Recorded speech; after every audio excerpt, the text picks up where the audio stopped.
We've really had this evolution of HR from HCM and all of these buzzwords to something that's a little bit more employee focused, a little bit more holistic. That's absolutely rooted in HXM. It's the ability to adapt and be agile and also look to your peers for practices and get us out of those silos that really made our innovation, slow to non-existent in the past. The goal is not perfection. The goal is to start having conversations with employees, to understand what they need, to ask people very honestly, what are the barriers you have to success in our organization?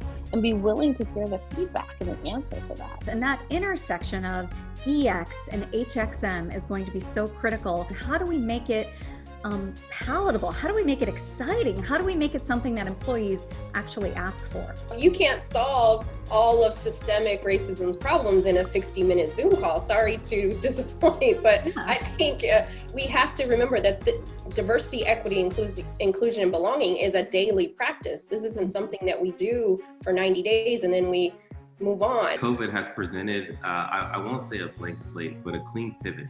A clean opportunity to pivot into being the organization that you've always wished you could have been and the organization that your employees wish that they worked for. Historically, the relationship between employee well-being and workplaces has been fractured. And so we don't really have like a template to go by, so to speak. We don't spend enough time as, human resources professionals helping our employees understand the conditions that they need to create for themselves in order for them to become productive. Let's move into the era where the engagement scores that come back is paramount. And specifically post-COVID, you don't have any choice. Thank you for watching the Rise of HXM Human Experience Management.